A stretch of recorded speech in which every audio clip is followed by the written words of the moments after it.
New Zealand are up and running finally. The reigning T20 World Champions pick up their first points at the Women's ODI World Cup 2025. They beat Bangladesh in Guwahati. Here are the talking points.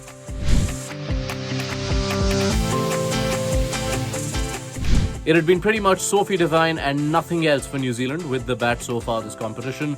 She had 100 against Australia, she scored 85 against South Africa, and she scored 63 here as well, but she finally found a support act. That came via Brooke Halliday, who scored 69, having joined Devine in the middle when New Zealand had lost 3 wickets in quick succession to be reduced to 38 for 3, but the duo stitched a 112-run stand.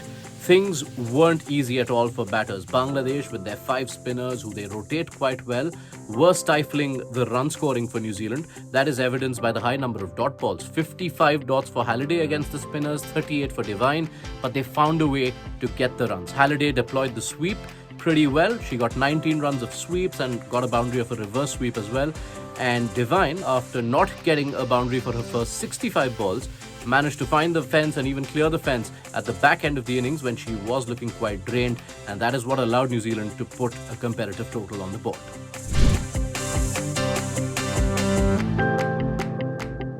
New Zealand will still want a lot more from their top order though. Now Susie Bates finally opened her account, which meant the New Zealand opening partnership also opened its account for this World Cup. She managed to get to 29, but she fell there. And Georgia Plimmer had quite a struggle of a stay, scoring 4 of 18.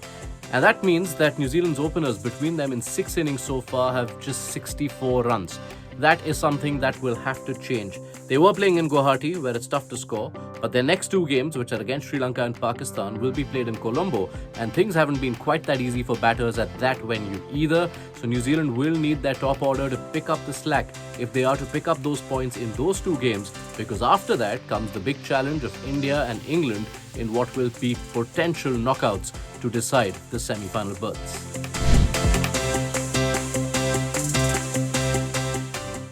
For Bangladesh, the spinners continue to impress. They've now got 18 wickets in 3 games between them while going at barely 3.5 per over. But the batters really are letting them down. The starts in particular have been very troubling for Bangladesh. Their power play totals so far are 23 for 1, 31 for 2 and now 22 for 3. And this score of 22 for 3 against New Zealand constitutes the lowest power play total for any side so far at this World Cup. It didn't matter much in the first game because they were only chasing 130. Rubia Haider, who was on ODI debut, had scored a well-compiled half-century then.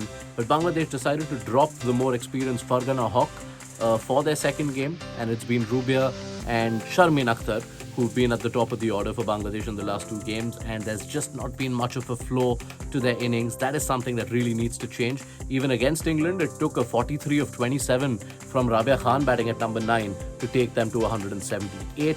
Can Bangladesh get better in the middle of a World Cup? That is the big question. They've got 2 big games up next against South Africa and Australia, both in Visakhapatnam.